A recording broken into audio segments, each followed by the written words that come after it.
The Viking Theatre Company presents an audio scene adaptation of I Walked with a Zombie by Kurt Sayad-Mack and Ardell Ray.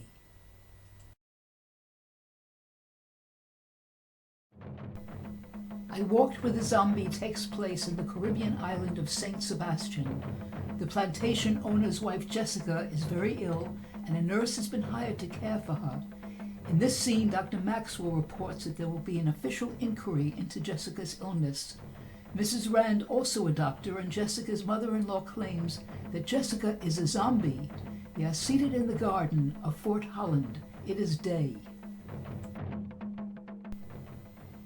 Dr. Maxwell, it is nice to see you. I have some unpleasant news for us. In view of all the circumstances, the Commissioner has decided on a legal investigation into the nature of Jessica's illness, and, of course, the events which lead up to it. The nurse, Miss Connell's testimony will be very important. The guilt is mine, all of it. I think I understand. I've often talked a little voodoo to get medicine down a patient's throat. It is more than that, Doctor. I've entered into their ceremonies, pretended to be possessed by their gods. But what I did to Jessica was worse than that. It was when she was going away with Wesley. There was that horrible scene. My son Paul thought that she loved him, but she didn't. She didn't love anyone except herself. Her reflection in the mirror, the look she could bring into a man's eyes. That night I went to the Hound Fort. I kept seeing Jessica's face smiling because my sons hated each other, because she was beautiful enough to take my family in her hands and break it apart. The drums seemed to be beating in my head, the chanting, the lights, everything blurred together. And then I heard a voice, speaking in a sudden silence, my voice. I was possessed.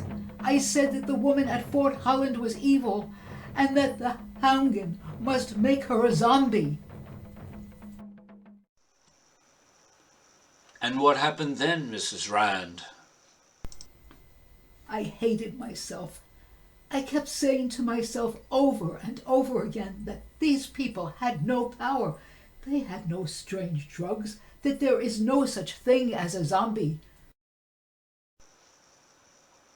Ah, that's where reason took hold.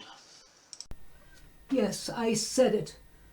I made myself believe it. But when I got here, Jessica was already raging with fever. Two things happened, Mrs. Rand. One was that your daughter-in-law had been taken ill with a fever. The other thing, completely disconnected, was that you had wished her ill because she had hurt your sons. But I had no thought of harming her.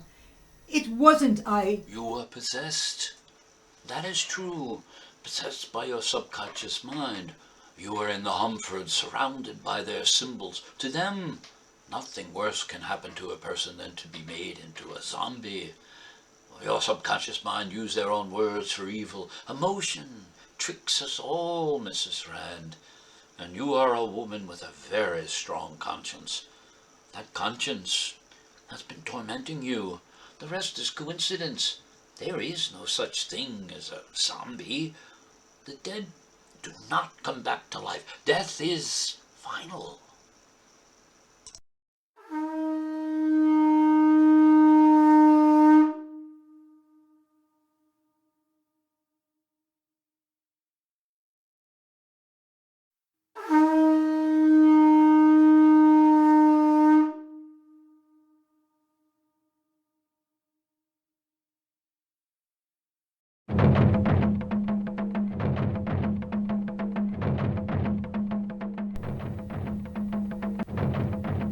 It is night in the garden. Jessica comes slowly past the fountain.